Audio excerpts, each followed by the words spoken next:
guy looks amazing. God, I love it. Hey guys, welcome to Dork Den. My name is Matt Petro, and today I wanted to take a few minutes and just cover the orc army that you guys have been seeing on the channel so far.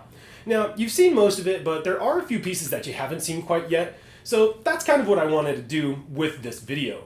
Now, I also wanted to take a second to mention that the orcs, although my favorite race by far in the 40k universe, is not going to be the only thing I play. I'm currently painting up my second army right now, and I gotta say, I cannot wait to get these guys on the board for you. Until then though, guys, let's go take a look at what you have seen and what's yet to be seen in my orc army.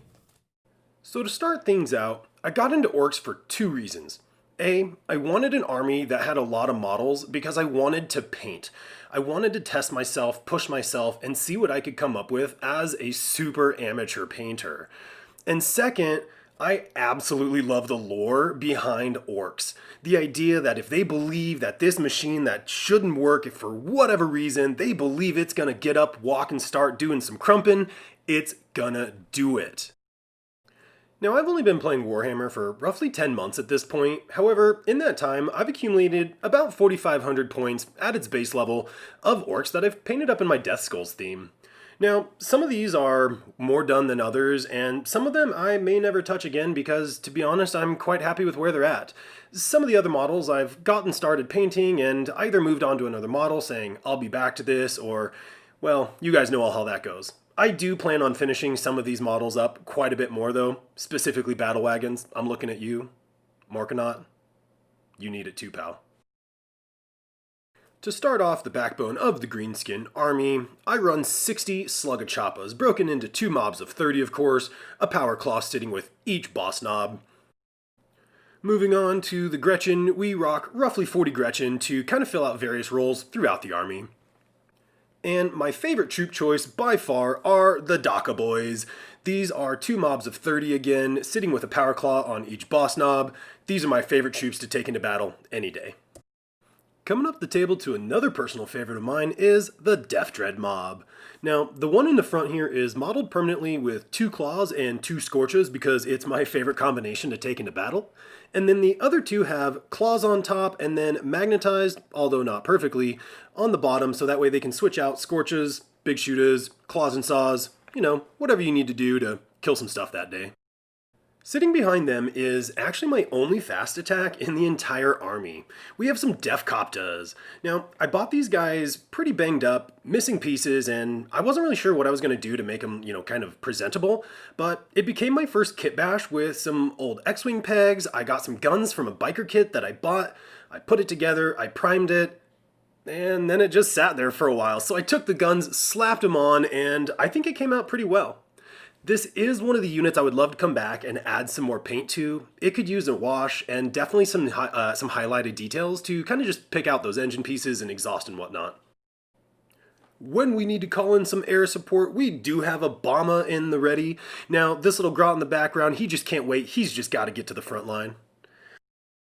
Ah yes, the Morkanaut, or Gorkanaut if you'd like. I did magnetize the top piece so he can take that custom force field off in order to rock the Gorkanaut as it can't run that.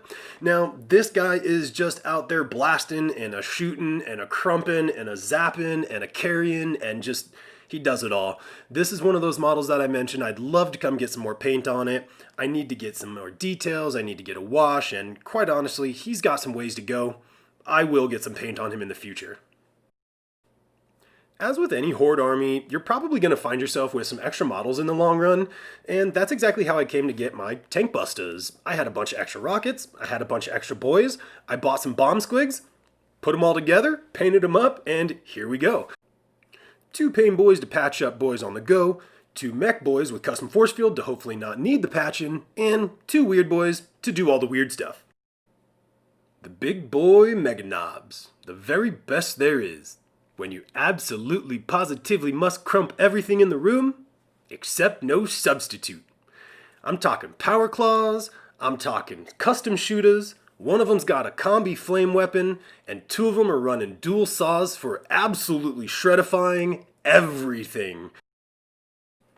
So next up we have what is likely my least used unit since I've been playing, and that is a good old-fashioned set of knobs. Now, I never even went back and finished them. They're all missing their shoulder pads, but aside from throwing them in a transport or a battle wagon, they have some custom shooters modeled, so they get a lot of DACA, and of course they can hit pretty hard when they get up close and personal, but points-wise, it's kind of hard for me to justify that in the elite slot.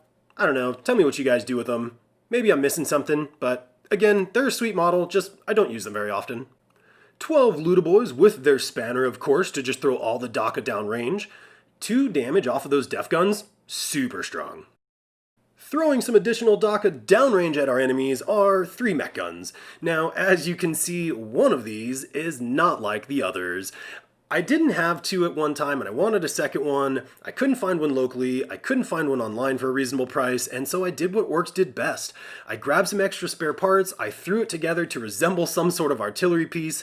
Now, it does of course need to come back, I need to clean it up a little bit, I need to get some more paint on it, as all 3 of these models could use, but it throws the DACA just fine. When it comes to catching a ride here in this Orc army, you've got 3 options. First up is your good old-fashioned dedicated transport over on the right here with a kill saw that is removable if you don't want to spend the points for it, as well as 2 battle wagons or gun wagons, whatever you want to run them as. Both of the guns are detachable, and the middle battle wagon has a detachable guard, and although I don't have a def roller yet, I do plan on getting one, and when I do, it'll just magnetize on there as well, so I could run it with or without the def roller. Ah yes, the Burna Boy Squad. This one is another personal favorite of mine. I've got a squad of 12, plus of course the spanner. Now, these guys I love to throw in a battle wagon with open top, or put them in a transport, rush them down the front lines, and just try to burn everything. I'm hoping that in the Orc Codex, whenever that comes out, hopefully, sooner rather than later, that they upgrade this profile to the typical Scorcher profile. I'm not going to hold my breath, though. Of course, you can't have a WAAAAAAGH without some war bosses to lead it, and so we're going to be going in first with a war boss in Mega Armor. This is an Age of Sigmar model that I just use as a Legends model here. Now, this isn't something we'd be playing in like a tournament setting, but this channel is just for fun, and I'm absolutely in love with this model, so I'm going to play it as long as they give us stats for it. Gazkoltraka, the biggest boss himself. No WAAAAAAGH is complete without this guy just stomping the front lines and absolutely shredding anything he comes in contact with. Now, this model and I have a weird relationship because I bought him pretty early in my Orc army, and after I put him together, I just could not bring myself to paint him. I was super intimidated. Now, although I didn't give this guy, the justice he deserves, I think I did a pretty good job for the amateur painter I am, and I am always going to be proud of putting this model on the table and just destroying my enemy. One of my favorite war bosses to run alongside my Mega Knobs is a Big Mech in Mega Armor. Now, this one is modeled with a custom force field on top. It is magnetized to remove it, but let's be honest, we're going to want that 5-up invuln alongside that 2-up all the time. In addition, we have our regular war boss here with Attack Squig. Now, this dude is, again, I keep saying it, but one of my favorites. I love getting this guy up into the front lines and just taking his big choppa and slashing the opponent to pieces. You're going to see a lot of this guy with our orcs running around. So there it is, everyone, the entirety of my Deathskulls tribe available to my disposal. Now, with any good orc army, this is only going to continue to grow as time goes on. I cannot wait to get some of these units on the battlefield, and I can't wait to get some of the units that I don't even own. Let me know what you guys would like to see. What do I have that I haven't had on the battlefield yet? What would you like to see maybe added to the Orc WAAAAAAGH? Thank you for watching, guys, and I'll see you next time on the battlefield.